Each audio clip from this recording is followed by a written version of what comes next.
E outra coisa é, talvez eu seja o sujeito mais conciliar que exista nessa internet, de Concílio Vaticano II. Rapaz, eu amo o Concílio Vaticano II. Eu amo o Concílio Vaticano II. Sem Você dá reservas. bug na cabeça de vários aí, né? Mas você tá entendendo assim, então, mas, ó, sem reservas, sem nenhum tipo de reserva. Mas não tem mais, não. Assim, pra mim, o Concílio Vaticano II ele é perfeito em toda a extensão dele. Toda a extensão dele. O Concílio Vaticano II, ele percebe do Papa Francisco na América Latina, a questão dele defender esta pátria grande. O que, é que o senhor está achando de tudo isso, professor? Olha, se você ler o livro do Malachi Martin, The Windswept House, que já é um livro que tem, sei lá, quase 20 anos, né? Ele mostra ali a luta desses meios globalistas para dominar o Vaticano e fazer da igreja um instrumento do globalismo. E mostra lá o João Paulo II pulando que nem um cabrito para ver se escapava disso, mas não escapava completamente. Ele ora rejeitava tudo, ora aceitava um pedaço, ora brigava, ora dialogava. Isso aí é 20 anos atrás. O que você vê é o seguinte, é que o Papa Francisco, ele é tudo que os globalistas queriam. Ele está fazendo aquilo que ele queria que o João Paulo II fizesse já naquela época. Você vê, os planos globalistas eram para já ter um governo mundial na década de 80. Eles estão atrasados também, porque o pessoal, tem gente que tem uma visão um pouco fantasista da coisa, a ideia de governo secreto, são os caras que dirigem o mundo. Eles não dirigem, são pessoas enormemente poderosas, mas eles falham, eles erram a todas as horas, os planos dão errado, e já deram errado muitas vezes. E a ideia de você usar a Igreja Católica como uma espécie de central unificada das religiões é uma ideia muito antiga, que já está... Isso remonta a Stalin nos anos 1920. Né? Então, finalmente, conseguiram um Papa do jeito que eles querem. Eu queria saber como foi a repercussão daquele presente grego que o Papa Francisco ganhou, da foice e o martelo. E nós sabemos que o Francisco vai ter uma visita agora nos Estados Unidos. Como é que está sendo essa repercussão? Eu queria que o senhor falasse, destrinchasse um pouco tudo isso, professor. Imediatamente após aquele episódio, apareceram os pindassacos inevitáveis, dizendo, não, ele ficou ofendido com aquilo, o homem abusou da generosidade do Papa, etc. E logo em seguida ele mesmo declarou, não fiquei ofendido de maneira alguma, gostei, adorei. Então, não tem como disfarçar. Esse homem está do lado de lá, é absolutamente impossível não ver uma coisa dessa. Ele é um inimigo, eu não sei como ele foi parar lá, eu não sou capaz de discutir a legitimidade ou não da eleição dele, mas seja a eleição legítima ou ilegítima, a doutrina dele e a estratégia dele são totalmente ilegítimas, são totalmente anticatólicas, não há mais como disfarçar isso aí. Então, entre obedecer a igreja, obedecer esse homem, não obedecer a igreja, não obedecer esse sujeito de jeito nenhum. Não interessa se ele é um papa legítimo ou não. O problema não é a legitimidade da eleição, é a legitimidade do que ele está fazendo. Mas tem que encarar a coisa também sobre outro aspecto. Qualquer análise da política mundial tem de partir do fato básico que é a existência dos 3 grandes blocos globalistas. Só vai se resolver com muitos séculos, porque também, graças a Deus, a igreja ela é prudente, ela é cautelosa e ela é calma. Agora, você e eu, a gente é leigo. A gente deve obediência ao bispo sobre muitos poucos aspectos. Muito poucos aspectos. Né? Então, eles estão dando um cuspe, estão cuspindo na cara. Eles estão cuspindo na cara da igreja que se manifestou através dos documentos conciliares. Tá? Então, isso é assunto de confissão. Isso é pecado grave. Falar mal do concílio. Torcer o rosto para o concílio. Não agir segundo o que o concílio determinou é desonrar pai e mãe. É desonrar pai e mãe. Tá? Então, não me venham com essa história. Né? Não me venham com essa história. Isso é fuga. Isso é tirar o ombro. Isso é querer jogar jugo pesado e cargas que eles não podem carregar. Tá com a gente essa bola. É com a gente. Né? E assim as almas. Eles estão dando um cuspe, eles estão cuspindo na cara. Eles estão cuspindo na cara da igreja que se manifestou através dos documentos conciliares. Tá? Então, isso é assunto de confissão. Isso é pecado grave. Falar mal do concílio. Torcer o rosto para o concílio. Não agir segundo o que o concílio determinou é desonrar pai e mãe. É desonrar pai e mãe. Tá? Então, não me venham com essa história. Né? Não me venham com essa história. Isso é fuga. Isso é tirar o ombro, isso é querer jogar jugo pesado e cargas que eles não podem carregar. Tá com a gente essa bola. É com a gente. Né? E assim as almas... africano, né? Que papa tem, né? Que bispo, cardeal tem na Europa tão bom quanto esse? Não tem. E Papa Francisco? Não acredito que ele seja o papa. Não acredito porque se há uma conspiração para nomear o sujeito papa, o mandato não é válido, e os caras que conspiraram para botar o Francisco lá já confessaram que fizeram. Isso é aquele famoso, como é conspiração de Sengala, não sei, numa cidade da Suíça. Então, eles já confessaram, nós tramamos isso aí com antecedência. Então, se tramou com antecedência, óbvio, a eleição não é válida. E, além disso, as circunstâncias em que, vamos dizer, da renúncia do Bento XVI são muito suspeitas, porque um dia o BNCC foi comunicado que o Swift Code da igreja, sabe o que é o Swift Code? Aquele código bancário internacional, no topo. Eles não podiam fazer nenhuma operação bancária internacional, então todos os hospitais iam fechar, as universidades iam fechar, a igreja ia fechar. Daí o BNCC renunciou, no dia seguinte o Swift Code foi restaurado. Aí, e no dia que botam o homem lá, o tal do Bergoglio lá no papado, cai 2 raios no topo, né, da igreja do Vaticano. Você quer um sinal divino mais óbvio? E daí aparece esse homem fazendo o culto da Pachamama, da puta que eu pariu. Isso é uma palhaçada, esse homem é um palhaço, um farsante. Ele nunca foi papa, gente. Papa é o Bento XVI, ele tá lá. Ele disse que ele tá renunciando a função administrativa, mas não a função espiritual. Ele disse isso, meu Deus do céu. Então, espiritualmente, ele é o nosso papa. Não tem 2 papas, tem um só. Ah, sim, já aconteceu outras vezes. Mas sempre assim, não é fake. Nós sabemos qual é o fake, pronto, acabou. Para mim, o Papa é o Bento XVI, e pronto, acabou. Eu não sou sedevacatista, porque sedevacatista lá o Papa. Se ele conserva a função espiritual, ele conserva tudo. Porque o lado administrativo, político, é só exterioridade. Ele deixou isso pro outro, para poder restaurar o tal do Swift Code, senão ia tudo para falência. Mas quem tem esse poder? A gente tem que mexer no cano da Santa Missa. É por isso que vão surgir as orações eucarísticas. Para banalizar o cano da liturgia. Né? Para profanar o cano da Santa Missa. E também para adaptar o cano da liturgia, a parte mais importante da Santa Missa, ao homem e não a Deus. Porque o que importa é o homem, é Deus. Por isso que vão surgir depois a oração eucarística da missa das crianças e tantas outras orações eucarísticas absurdas aí. Uma das orações eucarísticas mais famosas é a segunda, né? E por que o Papa João Paulo II apoiou a renovação carismática? O Papa João Paulo II apoiou tantas coisas. Apoiou também os Legionários de Cristo, que agora estão sofrendo um processo muito grave. Ele apoiou muito o Opus Dei, apoiou tudo. O resultado, infelizmente, foi a divisão de todos. Porque quando se apoia tudo, quando se quer juntar um heterogêneo, não se tem unidade. Pode-se ter uma junção, um amontoamento de movimentos, mas não unidade. João Paulo II, ao terminar o seu longo pontificado, deixou uma igreja extremamente dividida. A direita, irracionalista, representada pelos carismáticos, a esquerda, da translibertação marxista, e na direita, tantas divisões. Não há ninguém que se entenda, nem na esquerda, nem na direita. Na esquerda, a translibertação, os modernistas extremados, como do site Goliás, aqueles que querem, que se dizem que são a igreja, outros que são modernistas mais moderados, outros que querem uma interpretação light do Vaticano II, e a direita, tanta confusão. Tá claro? A Fraternidade 110 dos defevistas, que se opõe a vários outros movimentos de direita, toda a direita dividida, não há unidade nenhuma. Ainda recentemente, num congresso sumorum pontífico em Roma, um dos conferencistas disse que lamentava tantas divisões na direita católica, porque o mal é haver direita. Santo ou não.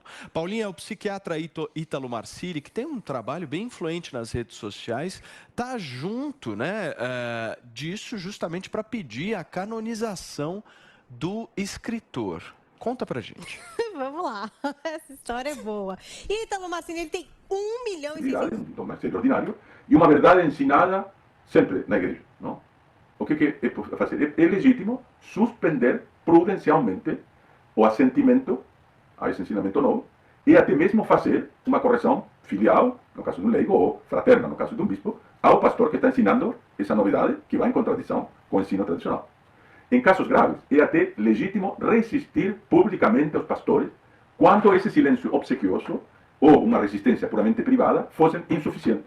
Isso é muito claro quando há perigo de escândalo dos fiéis, escândalo sobretudo dos mais simples. Por exemplo, foi o que fez Monsenhor Atanásio Schneider em relação à declaração de Abu Dhabi, em que o Papa diz que todas as religiões são queridas por Deus.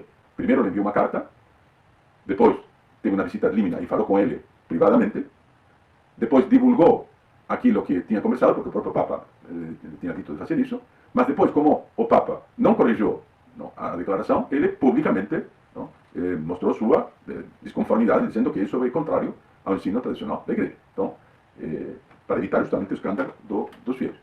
O Dr. Arnaldo Xavier da Silveira escreveu vários artigos que foram publicados na revista Catolicismo, e tem um artigo em particular, no ano de 69, sobre a resistência pública aos ensinamentos do magistério ordinário, no qual ele cita todos os grandes tratadistas, a começar por Santo Tomás de Aquino, San Roberto Bellarmino, Suárez, Vitoria, Benz Vidal e Peinador, em que todos eles afirmam a liceidade dessa resistência.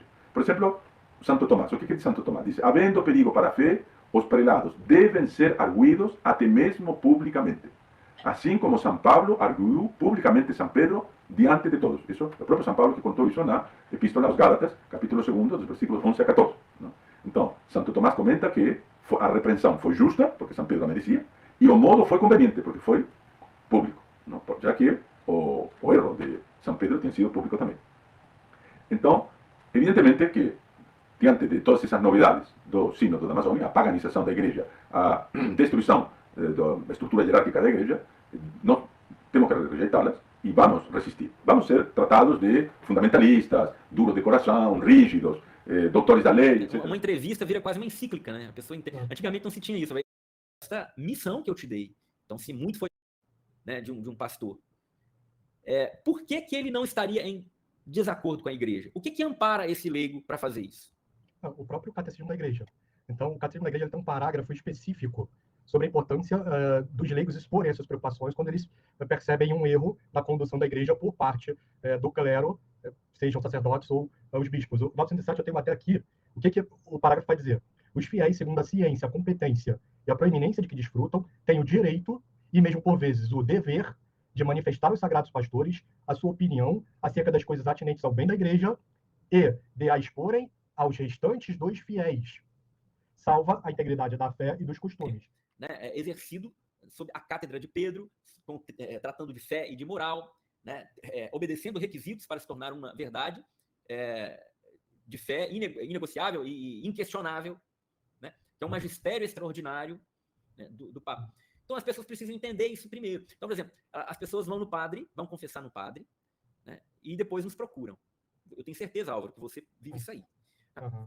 Mas eu fui conversar com meu padre. Ele me falou que não é pecado. Eu falei, mas o que não é pecado? Não, eu comungar estando vivendo em adultério. Eu falei, mas o padre falou. Eu falei assim, mas o padre, quando ele foi ordenado, ele fez uma promessa de submissão à doutrina católica. Não foi dado a ele um poder de recriar doutrinas, de recriar igrejas, como que um protestantismo imanente. Não existe isso. Então, assim, o padre que dá uma opinião, uma observação, ensina uma coisa que vai contra a doutrina da igreja, ele não está sendo representante da igreja, ele está sendo traidor dela. Exatamente. Então, você não tem que me ouvir nem ouvir o padre, você tem que ouvir a igreja. Porque a igreja, o magistério de sempre, milenar, o verdadeiro magistério da igreja, diz sobre esse assunto. Né? Então, por que você me procurou, se o padre já te falou que isso? Mas é porque eu fiquei com aquela dúvida. Eu falei, por que você tem dúvida? Porque a mentira gera isso. A verdade cala no nosso coração, por mais difícil que ela seja. A mentira não cala, ela incomoda. E a pessoa fica com aquilo.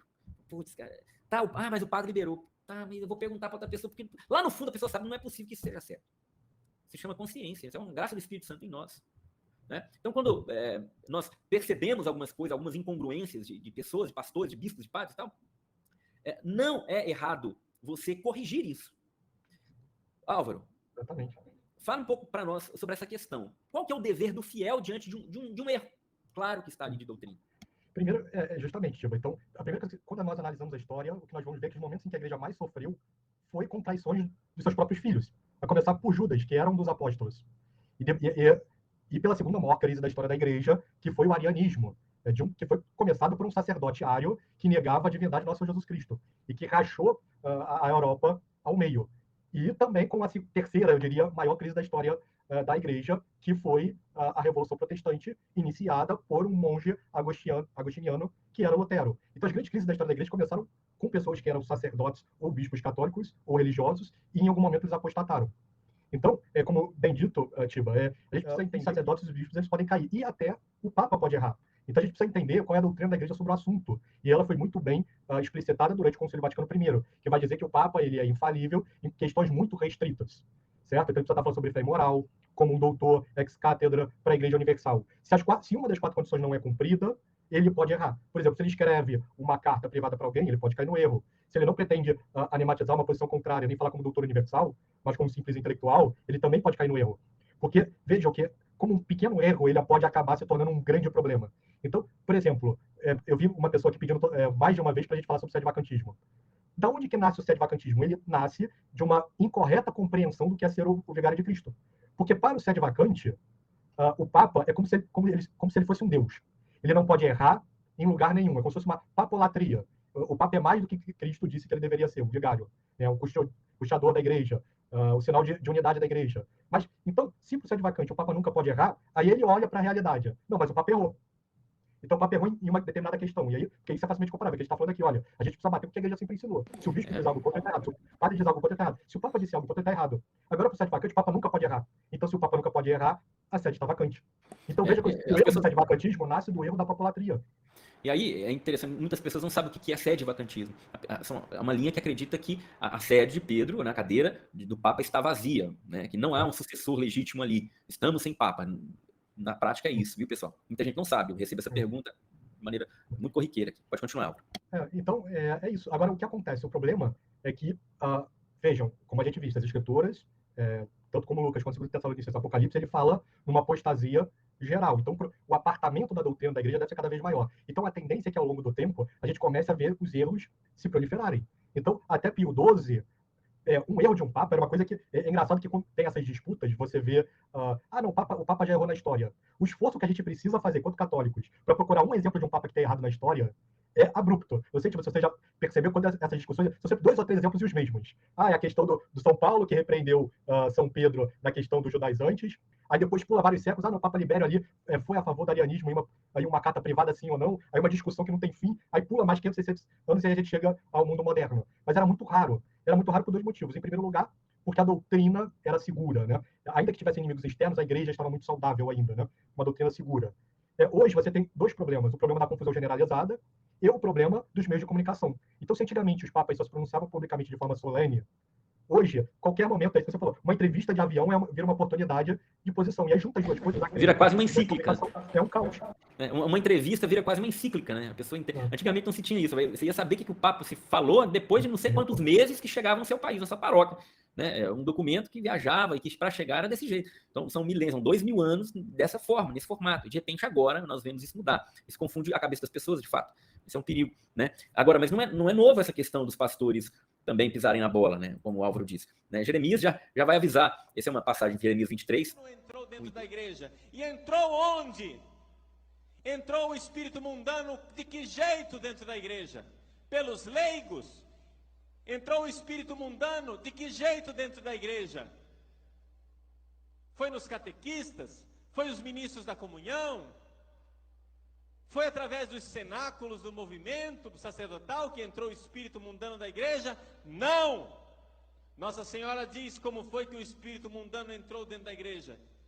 Quantas são as vidas sacerdotais e religiosas que se tornaram áridas pelo secularismo que as possui completamente? Deixa eu explicar o que é que Nossa Senhora está dizendo, que às vezes Nossa Senhora fala na linguagem que a gente não entende. Gente, ela está falando de padres. Vidas sacerdotais aqui é padre. Quantos padres foram tomados completamente pelo espírito do mundão? Está entendendo? Caíram no mundão. No mundo. Isso vai dar meme. Eu tô vendo que isso vai dar meme. Isso aconteceu comigo. Um dia, pastor e mestre universal. Por isso, o 4º mandamento do respeito e obediência, que inclui todas as autoridades, obviamente, as autoridades eclesiásticas, ao sacerdote, ao confessor, ao diretor espiritual, o pároco, o bispo, o pastor da igreja local, mas de modo muito especial ao supremo pastor da igreja, que é o Papa. O Papa é o vigário de Cristo na Terra, o representante de Cristo na Terra, aquele que faz as vezes de Cristo na Terra. Eu já estou prevendo um monte de críticas aqui, é justamente sobre essas críticas que eu quero falar. O tom das pessoas na internet em relação ao nosso pastor, o Papa Francisco. Então, é algo muito escandaloso. Pessoas que têm chamado o Papa Francisco de demônio, de antipapa e outros palavrões que eu fico impressionado como essas pessoas não têm medo do inferno, não têm medo do castigo de Deus. Vejam como Deus fala sério quando alguém ataca a autoridade, por exemplo, no Antigo Testamento. Tem passagens assim muito sérias do Antigo Testamento, onde Deus proíbe o ataque aos seus eleitos, aos seus ungidos, com muito mais razão, aquele que Deus elegeu e ungiu para ser o supremo pastor da igreja. Então, pessoas que o chamam de antipapa, pessoas que o chamam de endemoniado, pessoas que não falam o seu nome correto, que é Papa Francisco, mas Bergoglio, né? Então, essa é a maneira de desprezar o nosso Pai. Vejam, o nosso pai humano, ele tem uma dignidade por ser nosso pai, não por ter muitas virtudes, não por ser uma pessoa impecável. Porque se a gente fosse obedecer e honrar somente os pais impecáveis, os pais muito virtuosos, eu queria saber de vocês quem é que iria obedecer e honrar plenamente o seu pai ou a sua mãe. Porque os nossos pais humanos aqui da Terra, eles têm defeitos, eles têm imperfeições, obviamente. Então, com isso, eu não estou dizendo que o Papa está acima de toda crítica. Eu estou dizendo que a nossa postura deve ser de respeito. A nossa postura deve ser de amor filial. A nossa postura deve ser de caridade. É nosso Senhor Jesus Cristo que corrige a Pedro. E um outro argumento que eu já escutei, estou cansado de ouvir. Não, mas São Paulo criticou São Pedro publicamente. E Santa Catarina de Sena também criticou ou foi lá corrigir o Papa na sua época. Eu tenho 2 argumentos para dizer a você que segue essas pessoas que ficam xingando o Papa aí na internet. Primeiro, você está esquecendo que São Paulo e Santa Catarina de Sena, usando esses 2 exemplos mais comuns, tem uma palavrinha antes do nome que você não tem. São. Eles são santos, inspirados pelo Espírito Santo, são grandes santos, são santos enormes, coisa que você não é. Segunda coisa, eles não publicaram no Facebook, no Instagram, no Twitter e seja lá onde for as suas críticas. Eles foram lá pessoalmente e falaram com Pedro, falaram com o sucessor de Pedro, falaram com o Papa pessoalmente. Eles foram lá e disseram aquilo que eles pensavam. Então, não estou dizendo que, humanamente, o Papa não possa fazer coisas que lhe desagradam. Sim, ele é infalível quando ele ensina matérias de fé e moral que são para toda a igreja. Em todo o resto, ele pode ser falível, como os nossos pais são falíveis também. Porém, você deve respeitá-lo, você deve obedecê-lo, você deve amá-lo. E não é você que vai xingar e dizer que ele não é o Papa. Quem é você? Com essas coisas. Então, o mais importante é você ser objetivo. Eu vou para a praia, eu vou utilizar determinado tipo de roupa. Eu vou para o trabalho, eu vou utilizar determinado tipo de roupa, que eu acho que é modesta, que está tudo bem. E eu vou para a igreja, eu vou utilizar determinado tipo de roupa que combina com a roupa do trabalho, mais ou menos e tal. Entendeu? Não se compliquem também, né? Porque senão, sei lá, né?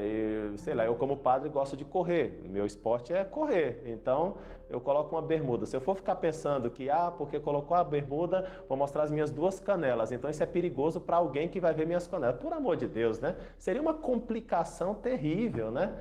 A gente não pode ficar complicado também. Coloca a bermuda, vai correr, fica em paz e para de ficar o tempo todo pensando se foi pecado, se não foi pecado, não foi pecado, pode ou não pode. Assim você se mata e acaba suicidando a moral católica com uma coisa ridícula e quadriculada que não é isso, né? E que você pode abrir um pouco mais a mente para entender o que é o ser humano e o que é o ser humano num contexto humano e cristão, que é o que nós queremos aqui, tá bom? Então até a próxima, se Deus quiser.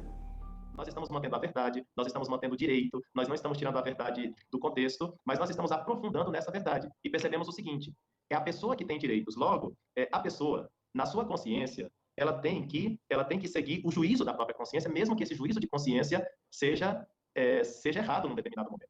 Contanto que essa ação pública não venha a, digamos assim, a ser um atentado contra a sociedade. Quer dizer, se eu, em nome da minha religião, quero colocar bomba nos outros, ou no mercado, logicamente a polícia tem que intervir e essa liberdade religiosa não é autêntica.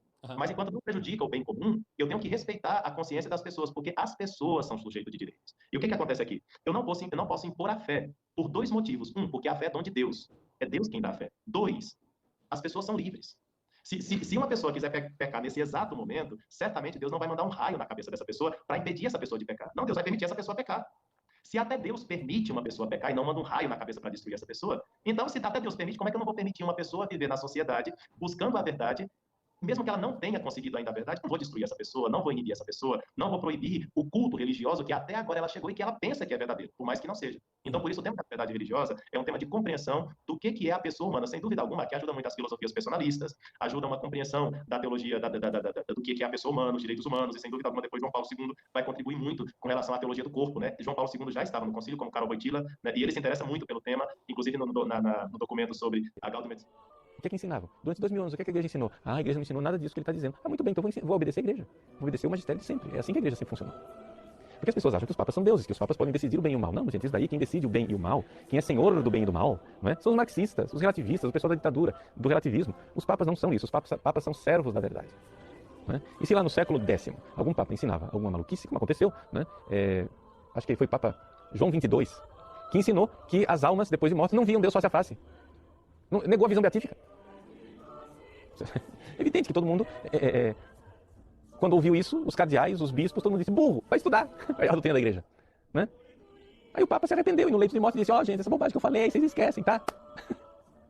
Né? Então assim, as pessoas não vão estudar a história da igreja, que a gente fica menos apavorado. Gente.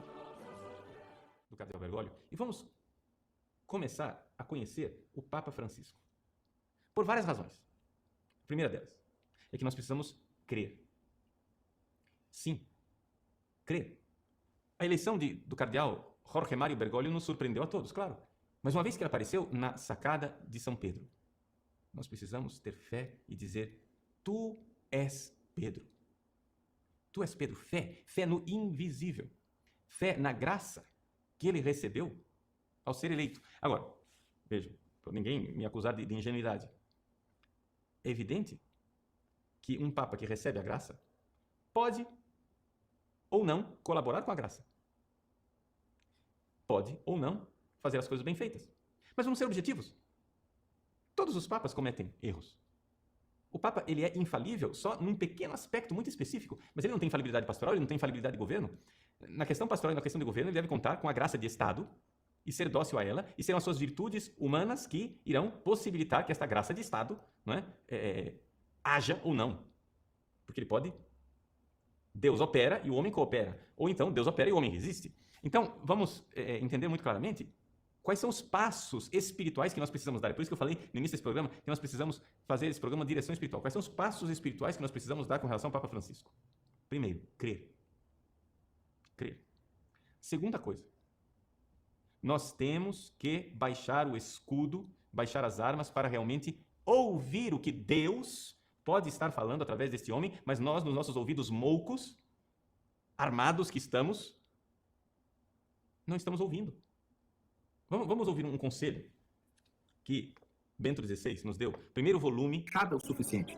Ele não tem mais crédito nenhum aqui no Brasil. Quando vai às manifestações, só vai quando está o pessoal dele ensaiado. Não pode andar nas ruas, porque a população o execra. A imagem de Lula que é passada para o mundo fora do Brasil não é a imagem que o Lula tem aqui no Brasil.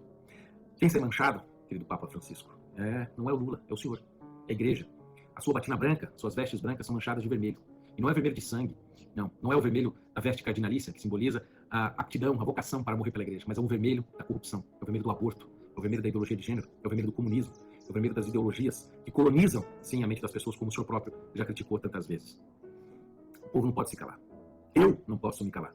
Nós não podemos nos calar, sua santidade. Abra os olhos. Abra os olhos porque eu tenho a leve sensação de que o senhor está sendo muito mal assessorado. Eu lamento dizê-lo, mas abra os olhos, sua santidade. Abra os olhos. Porque receber o Lula tem um impacto, não só aqui no Brasil para o catolicismo, mas para a Santa Igreja Católica, a Igreja Universal, deixada por nosso Senhor Jesus Cristo. Lamento dizê-lo, mas é o que se passa no meu coração e é a mais pura verdade que digo diante de Deus e do Senhor. A sua recusa absoluta do uso da violência em nome da religião. E a adoração de Deus e o amor do próximo não pode acabar por alimentar formas de desprezo, ódio, xenofobia, negação do outro. A violência não é fruto mais de formação das convicções religiosas fundamentais. E as religiões devem ser instrumentos ao serviço da fraternidade no mundo.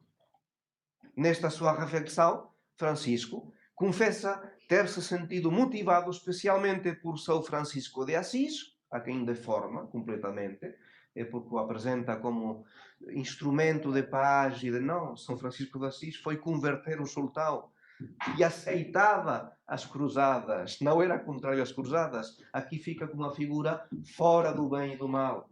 Não. Ele então os motiva por São Francisco de Assis, mas também por outros irmãos que não são católicos. Martin Luther King, Desmond Tutu, Gandhi e muitos outros. Palavras do Papa Francisco. Então, qual tem de ser o nosso critério? Eu acho que aqui aplica-se muito bem as palavras do arcebispo Viganò, que hoje está de moda, mas que tem, neste sentido, umas palavras muito apropriadas.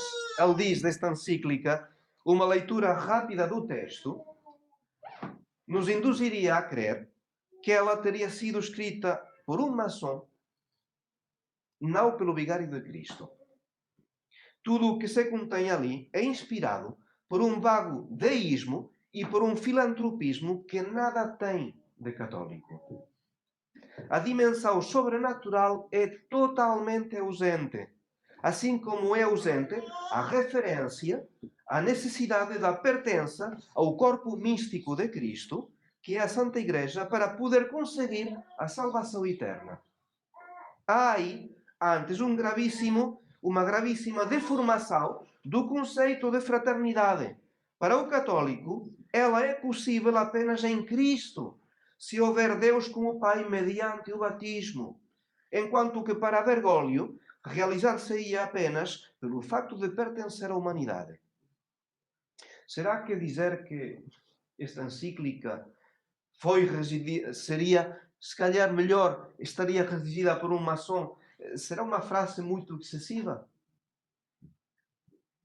Em Espanha, a grande lógia maçônica afirmou: há 300 anos teve lugar o nascimento da maçonaria moderna. O grande princípio desta escola iniciática não mudou em 3 séculos. A construção de uma fraternidade universal onde os seres humanos se chamam irmãos para além dos seus credos específicos, ideologias, cor de pele, origem social, língua, cultura ou nacionalidade. é a maçonaria a falar. A última encíclica do Papa Francisco mostra quão longe está a atual Igreja Católica das suas posições anteriores. Nós somos filhos fiéis e estaríamos plenamente no sentir como eclésia, no sentir com a igreja de que nos fala Santo Inácio de Loyola. Tampouco estaríamos fazendo livre exame do magistério, mas estaríamos usando bem o maior dom natural que Deus nos deu, que é a inteligência, e que não pode aceitar que sejam verdade dois ensinamentos contraditórios. Devemos, caros católicos, também nos lembrar de outro princípio da doutrina católica. Uma lei é a ordenação da razão ao bem comum, promulgada pela autoridade legítima. Portanto, uma lei, para ser uma lei, deve ser feita pela autoridade legítima. Papa Francisco é uma autoridade legítima. A lei, para ser lei, deve ser também promulgada, o que normalmente ocorre. Porém, a lei, para ser lei, deve ser também uma ordenação da razão. Deve estar conforme a reta razão e se dirigir para o bem comum. Portanto, uma lei, para ser lei, não pode ser contrária à razão, contrária à revelação divina ou à doutrina católica. A lei também não pode ir contra o bem comum. Uma lei, para ser uma lei, não pode ir contra a lei suprema, que é a salvação das almas. A missa tridentina é a arma potentíssima para a salvação das almas. Devemos ainda, caros católicos, nos lembrar de outro princípio da doutrina católica. A obediência é uma virtude excelente, pois nos leva à negação da nossa própria vontade para nos conformarmos à vontade de Deus por meio das ordens de nossos superiores. Todavia, a obediência tem um limite bastante claro. Não se deve obedecer quando a obediência se opõe, ou quando a ordem a que se deve obedecer se opõe à fé ou à moral. Obedecer a uma ordem contrária à fé ou à moral não seria uma virtude, mas um vício que se chama servilismo. Por exemplo, se um pai mandasse o filho pegar algo escondido da vida divina pela graça santificante.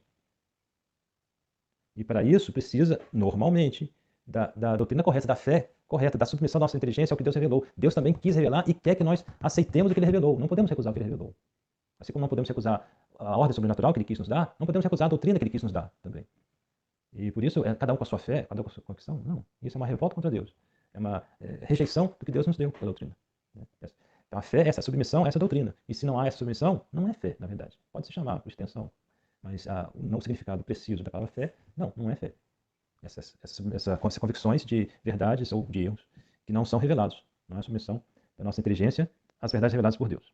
Então está aí a gravidade dessa doutrina, dessa encíclica Fratelli Tutti, mas que é bom frisar que nada mais é do que a doutrina do Vaticano II. É a doutrina dos papas anteriores, também conciliares. Mas Deus só permite o mal para tirar um bem maior. Então esperamos que isso abra os olhos de muitos, né? Não só para o erro em que caminha o nosso Papa Francisco, mas o erro em que caminharam todos os papas conciliares.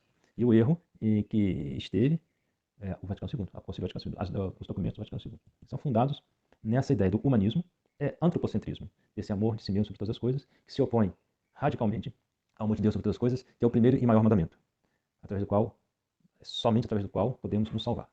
Pai do Filho e do Aliás, Espírito Santo. ainda que fosse cega a pessoa, ela não veria mais nada, mas ela a ouviria perfeitamente.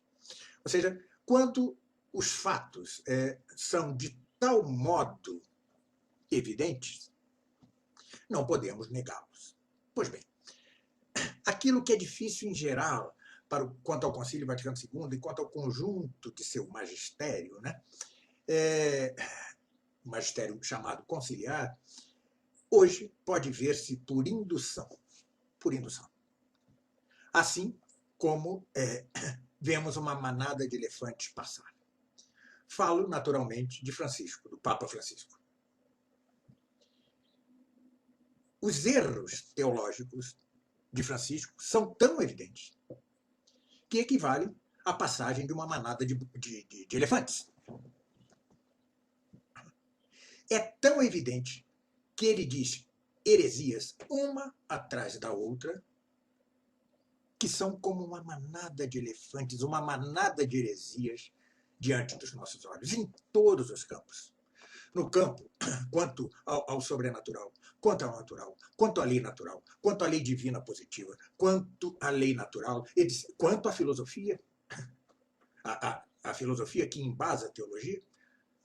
São tantas as heresias, tantos os erros, tantas as imperfeições e impropriedades cometidas, tanto no que escreve quanto no que faz pelo Papa Francisco, que não vê-lo é não querer vê-lo. É ser o pior dos séculos. just to review, is St. Robert Bellarmine. He says, quote, "For men are not bound or able to read hearts, but when they see that someone is a heretic by his external works, they judge him to be a heretic, pure and simple, and condemn him as a heretic," end quote. Before we pray, let me just say, I'm just a layman.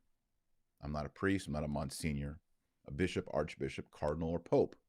I'm just a layman, and I have 0.000 authority to declare anyone a formal heretic. I have zero authority. Profundamente, porque eu considero isso uma desonestidade intelectual. Tem alguns adeptos da hermenêutica da continuidade e, por mais que eu discorde da sua posição, eu tenho amigos que são adeptos dessa posição e dar este curso não me fez brigar com eles de maneira alguma, mas tem algumas pessoas que são adeptas dessa posição que você começa a debater o assunto e ao invés deles simplesmente ingressarem no cerne da questão, eles passam uma relação de 50 livros para você ler, como se fosse necessário ler 50 livros para perceber que essas mudanças que foram feitas naquilo que diz respeito aos sacramentos, à liturgia em geral, foram prejudiciais aos fiéis e à própria reverência que os fiéis têm diante desses sacramentos. Eu não preciso sair da minha paróquia para perceber isso. Eu posso, só para ficar naquilo que nós falaremos na aula de hoje, eu posso ir num curso preparatório para o sacramento do batismo e depois comparecer no batismo propriamente dito e eu perceberei que a mudança que foi feita no rito do batismo foi prejudicial. Se alguém falece na minha paróquia, eu posso ir aos funerais e ali testemunhar aquele sacramental, né, o rito das exéquias, que eu perceberei que a mudança que foi feita foi prejudicial. E se eu for na missa de sétimo dia, que está diretamente relacionada com os funerais, eu perceberei ainda mais o prejuízo que foi causado. Que não houve utilidade na mudança para os fiéis e não houve utilidade para que estes tivessem uma reverência maior para com este sacramento e este sacramental. E isso se aplica a todos os sacramentos e aos ritos de uma maneira geral e à atitude de boa parte dos fiéis diante da sagrada liturgia.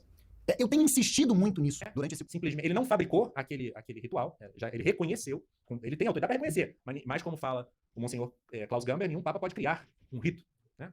Talvez possa criar um rito privado, não sei, experimental, mas que não está dando certo. Então, pode... Nesse sentido, Traditionis Custodes é também um documento terrível, um documento que acaba esmagando a missa tradicional. A gente precisa rezar muito, muito pela igreja, rezar muito pelo Papa, rezar muito pelos bispos, rezar muito pelo clero, rezar por nós, para que também mantenhamos a esperança firme diante de um quadro tão avassalador, né? Muitas pessoas não percebem o tamanho da crise que nós estamos passando. A única vantagem que nós temos é que nós sabemos que, no final das contas, Nosso Senhor já venceu, né? Nosso Senhor já venceu. Nós vamos sair dessa crise como saímos de muitas outras, onde parecia que a água estava já pelo pescoço, né? Nós vamos sair dessa crise, com certeza, mas não sem oração, não sem apostolado, não sem conversão, não sem penitência. Penitência é uma palavra que o católico hoje parece desconhecer, né? Penitência. Penitência devia ser a espiritualidade dos dias atuais. Penitência. Nossa Senhora pediu a nossa intelecção dos mistérios, evidentemente. Mas se nós nos esforçarmos para entender, estudando, rezando, pedindo a iluminação do Espírito Santo, né? Lendo, nós vamos entender. Aqui existe uma contradição, pelo menos textual. Vamos ver se conceitualmente dá para fazer uma harmonia. Não dá. Então, nós somos capazes de compreender que Amoris Laetitia está errado. Assim, não tem como, não há apologética possível de Amoris Laetitia, né? Nós podemos compreender que não é possível, que não é viável, não é razoável levar a imagem de Pachamama para os jardins do Vaticano, para dentro da Basílica de São Pedro. Isso escandaliza a nossa fé, né? Não tem apologética. Apologética é pedir desculpa por isso, né? Assim, pedir desculpa. Nós podemos compreender, por melhor que tenha sido a boa intenção e tal, a intenção é que o encontro de Assis é uma coisa que não tem sentido, né? Podemos compreender, né? Vejam que eu gosto de João Paulo II, eu não sou uma pessoa que detesta João Paulo II, né? A admiração que eu tinha por ele, algumas coisas eu acho que ele, assim, por exemplo, o entusiasmo dele pela reforma litúrgica, essas coisas eu não compartilho, evidente. Quanta audácia! Quem são vocês para querer falar que um Papa, reconhecer um Papa legítimo, o vigário de Cristo na terra, o Pai dos Reis, Senhor das Nações, aquele que está com a chave de São Pedro nas mãos? Quem são vocês? Vocês reconhecem esse Papa? Para falar, para desobedecer uma ordem dele, em fé e costume moral, e querer ensinar isso. Vocês nem são sacerdotes, nem nada, nem teólogos, nem nada. Leigos. Na onde que a gente vai ler, em algum lugar, que isso pode acontecer isso que vocês fazem? Que permite isso? Com relação ao Papa, uma falta de respeito dessa? Quem ensinou para vocês essa heresia? Se não a Fraternidade de São Pio X? A fraternidade que fez uma oposição controlada totalmente, foi infiltrada que fala aos quatro cantos que já existiram. Já houve papas que erraram na história. Já houve papas que ensinaram heresias. As mesmas propagandas protestantes. As mesmas. Confira. Vai lá, pergunta lá, pega aquele livro, Catecismo da Crise da Igreja. E veja se não é verdade.